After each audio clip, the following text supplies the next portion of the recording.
മറ്റൊരു പ്രധാനപ്പെട്ട വാർത്തയിലേക്ക് പോകുമ്പോൾ രഞ്ജി ട്രോഫിയിൽ തകർച്ചയുടെ വക്കിൽ നിന്നും തിരിച്ചടിക്കാൻ ഒരുങ്ങുകയാണ് വിദർഭ. ആദ്യ സെഷൻ പൂർത്തിയാകുമ്പോൾ 3 വിക്കറ്റ് നഷ്ടത്തിൽ 80 റൺസ് എന്ന നിലയിലാണ്. മലയാളി താരം കരുൺ നായർ കേരളത്തിനെതിരെ വിദർഭയ്ക്കായി ബാറ്റ് വീശുകയാണ്. MS ഹരികൃഷ്ണൻ ചേരുന്നു. ഹരി, കേരളത്തിന് മികച്ച തുടക്കമായിരുന്നു. ആ സാഹചര്യം മാറുകയാണോ? വിദർഭ പിടിച്ചു നിൽക്കുന്നോ, തിരിച്ചടിക്കുന്നു?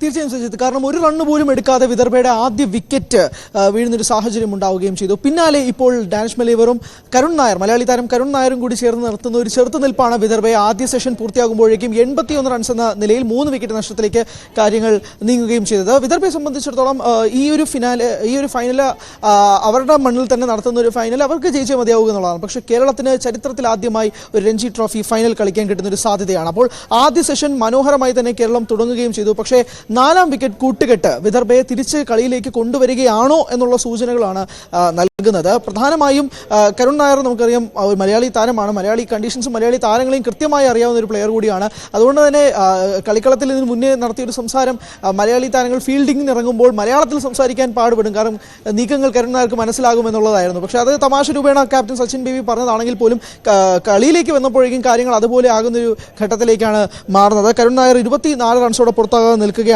ഡാനിഷ് മലീവർ 38 റൺസോടെ നിൽക്കുകയാണ്. ഇരുവരുടെയും ഈ പാർട്ട്ണർഷിപ്പ് തന്നെയാണ് മുന്നോട്ട് കൊണ്ടുപോകുന്നത്. മാത്രമല്ല MD നിതീഷാണ് കേരളത്തിന് വേണ്ടി 2 വിക്കറ്റ് എടുത്തിരിക്കുന്നത്. ഇന്നത്തെ മത്സരത്തിലേക്ക് എത്തിയ ഏതൻ ആപ്പിൾ ടോമാണ് മറ്റൊരു വിക്കറ്റ് വീഴ്ത്തിയിരിക്കുന്നത്. 2 പേസ് ബോളർമാർക്കാണ് 3 വിക്കറ്റുകൾ.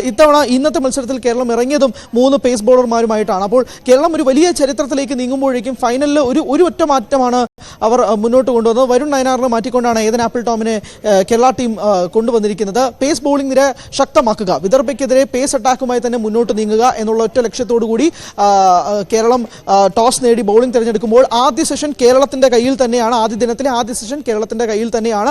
എന്നാൽ പോലും വിദർഭ ഒരു വലിയ ചെറുത്തുനിൽപ്പിന്റെ തുടക്കത്തിലേക്കാണ്. 2ാം സെഷൻ വിദർഭ ഇതുപോലെ മുന്നോട്ട് പോവുകയാണെങ്കിൽ ആദ്യ ദിനം രണ്ടുപേർക്കും ഈക്വൽ മാച്ചിലേക്ക് കാര്യങ്ങൾ നീങ്ങും. അതിലേക്ക് നീങ്ങാതിരിക്കാൻ കേരളം ശക്തമായ പേസ് അറ്റാക്കിംഗ് നിരയുമായി തന്നെ 2ാം സെഷൻ മുന്നോട്ട് പോകുമെന്നാണ് മനസ്സിലാക്കുന്നത്. സജിത്ത്, യെസ്, അതാണ് സാഹചര്യം. എന്തായാലും കേരളത്തിന് മികച്ച തുടക്കമാണ്. വിദർഭ അതേസമയം പിടിച്ചു നിൽക്കാൻ ശ്രമിക്കുന്നു. 81 റൺസ് എന്ന നിലയിൽ 3 വിക്കറ്റ് നഷ്ടത്തിൽ 81 റൺസ് എന്ന നിലയിലാണ് വിദർഭയും ആഞ്ഞു വീശുകയാണ്. മലയാളിയായ കരുൺ നായരാണ് വിദർഭയുടെ പോരാട്ടത്തിന്റെ കുന്തമുനയാകുന്നത് എന്ന പ്രത്യേകതയുമുണ്ട്. വെഞ്ഞാറമൂട് കൂട്ടക്കൊലക്കേസ് പ്രതി അഫാന്റെ ആക്രമണത്തിനിരയായ അമ്മ ഷമിയുടെ ആരോഗ്യനില തൃപ്തികരമെന്ന് ഡോക്ടർ. ഷമി ഡോക്ടർമാരോട് സംസാരിച്ചു തുടങ്ങി. തലച്ചോറിലെ നീര് കൂടിയിട്ടില്ല. തലയോട്ടിക്കും താടിയെല്ലിനും പൊട്ടലുണ്ട്.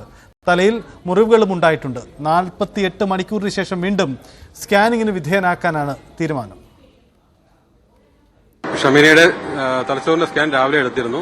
അതിൽ തലച്ചോറിലെ നീര് കൂടിയിട്ടില്ല. ഇന്നലത്തെ പോലെ അതേപോലെ തന്നെ തുടരുന്നുണ്ട്. ആളിപ്പോഴും കോൺഷ്യസ് ആണ്, സംസാരിക്കുന്നുണ്ട്, കാര്യങ്ങളൊക്കെ അറിയാം, ബന്ധുക്കളെയൊക്കെ അന്വേഷിക്കുന്നുണ്ട്. വൈറ്റൽസ് എല്ലാം സ്റ്റേബിളായി തന്നെ തുടരുന്നുണ്ട്. ഈ പറഞ്ഞ പോലെ രാവിലെ ന്യൂറോ സർജനും മാക്സിലോ ഫേഷ്യൽ സർജൻ അങ്ങനെ അടങ്ങുന്ന ടീം കണ്ടിരുന്നു.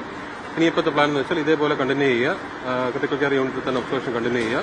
ഒരു 48 മണിക്കൂറിന് ശേഷം സ്കാൻ ഒന്നും കൂടെ റിപ്പീറ്റ് ചെയ്ത് നോക്കാമെന്നുള്ളതാണ് തീരുമാനം. ഇതാണ് സാഹചര്യം. എന്തായാലും ഷമിയുടെ ആരോഗ്യനില മെച്ചപ്പെടുന്നു എന്നതാണ് ഡോക്ടർമാർ തന്നെ പറയുന്നത്. എന്തായാലും അവരുടെ മൊഴിയടക്കം ഈ കേസിന്റെ തുടരന്വേഷണത്തിൽ നിർണായകമാണ്.